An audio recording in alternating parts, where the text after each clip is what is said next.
आज मेरी शादी हुई है। सुहागरात के लिए मुझे अपने कमरे में जाना होगा। वो कमरा तो मेरा है लेकिन मेरे बिस्तर पर बैठी वो दुल्हन मेरी नहीं। आज मुझे अपनी होने वाली भाई की पत्नी के मान को भरना पड़ा उसे नई जिंदगी देने के लिए, लेकिन क्या वो सब कुछ भूलकर मुझे पति मान पाएगी? क्या उसे मुझसे कभी प्यार भी होगा? अंतिम अपने ख्यालों में डूबा था कि उसके मामा अशोक मिश्रा अपनी पत्नी को लिए आए। यहाँ बैठा है अंतिम। रश्मि, अब तुम ही समझाओ इसे।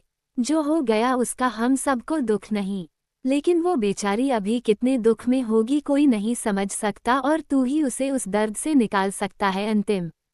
रामनरेश जी की ओर देख, हम कुछ गलत बोले जीजा जी? अशोक जी अपनी बात रखते हुए बोले तो उनकी पत्नी और अंतिम की मामी रश्मि उन्हें शांत रहने का इशारा कर खुद अंतिम के बगल में बैठी और उसके सिर को अपने गोद में रखते हुए समझाने लगी, अर्थ तुम्हारा बड़ा भाई होने से पहले मेरा भांजा था। सबसे पहले उसी को गोद में उठाई थी मैं। जब वो कैप्टन बना आर्मी में सबका सीना चौड़ा हो गया, लेकिन उसकी शहादत की खबर सबको तोड़ चुकी है। अंतिम, राधा से अर्थ का रिश्ता तय हुआ था, वो तो मन ही मन अर्थ को पति मान चुकी थी, लेकिन समझो उसकी जिंदगी भी सुधारनी है हम लोगों को, इसलिए तुमसे ब्याह करवाए। जाओ अपने कमरे में। कम से कम जीजी और जीजाजी अपने छोटे बेटे की गृहस्थी बसते देखेंगे तो जीने का सहारा मिलेगा। बताओ, तुम अपनी माँ के लिए इतना नहीं कर सकते? हम परिवार के लिए तो ब्याह कर लिए, मामी अब का करे इससे ज्यादा? वो भी हमरे भाई की पत्नी थी। अंतिम मामी जी के गोद से अपना सिर हटाया और एक झटके में खड़ा हो गया। शब्द सुधार, होने वाली पत्नी थी अंतिमवा। रामनरेश जी जो घर की चौखट के पास खड़े थे सीढ़ियों के पास आते हुए बोले। उनकी आवाज में अब पहले वाली बात नहीं रही, लेकिन अब भी उनके आगे कोई जुबान नहीं लड़ाता।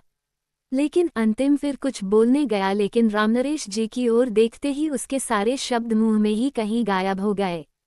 स्वार्थी नहीं बना, और उसका सोच जो ऊपर तेरे कमरे में बैठी तेरा इंतजार कर रही। रामनरेश जी थोड़े गुस्से में बोले। हर बीतते पल के साथ उनका गुस्सा बढ़ता जा रहा था। अगर ऐसा ही करना था तो ना ही करना चाहिए था शादी। हाँ मानते हैं उसकी शादी में दिक्कत होती, लेकिन शादी करके कम से कम थोड़ा तो खुश रहती। तुमसे शादी कर का मिल रहा पत्नी का सम्मान भी नहीं दे सकते? कैसे दे पापा, कैसे दे उस लड़की को पत्नी का सम्मान जिसकी शादी हमारे भैया से होने वाली थी? आज अगर भैया आ जाते तो वो इस वक्त भैया के कमरे में होती। अंतिम भी गुस्से में तमतमाया। जो बात नहीं हो सकती उसके बारे में क्यों सोचना? अंतिम के बड़े पापा परेशानी जताते हुए कहें। अंतिम कोई जवाब दे पाता उससे पहले ही रामनरेश जी का गुस्सा फूट पड़ा। तो काहे की ये शादी? रामनरेश जी गुस्से में चिल्लाए। घर का माहौल बिगड़ने लगा। एक ओर से लेकर सभी उन दोनों को शांत करवाने लगे। आखिर घर की बहू पर कैसा प्रभाव पड़ता ये सब देखकर। अंतिम की मां अपने बेटे के जाने का दुख एक ओर रख अपने बिगड़ते घर की परिस्थिति को सुधारने का प्रयास करने लगी। वहीं सीढ़ियों के सबसे ऊपर वाली सीढ़ी पर खड़ी नई दुल्हन राधा हर एक बात अच्छे से सुन रही थी। घूंघट के नीचे से उसके आंखों से आंसू बहना चाहते थे, लेकिन उसने अपने आंसुओं को बहने की अनुमति ही नहीं दी, बस चुपचाप सबकी बातें सुनती रही। अंतिम अपनी जगह से आगे बढ़ा और सीढ़ियों से ऊपर जाने लगे। उसे आते देख राधा वहां से कमरे में सीधा चली गई। रात के 9 बज रहे थे। अंतिम कमरे के दरवाजे को जैसे हाथ लगाया उसके हाथ कांपने लगे। इससे पहले वो अपने कमरे में जाने पर कभी नहीं झिझका, लेकिन आज राधा जो थी उसके कमरे में उसकी दुल्हन बनकर। अंतिम दरवाजा धीरे से खोला तो सामने खिड़की के पास खड़ी उसे राधा दिखी, जिसका पीठ अंतिम को दिख रहा था।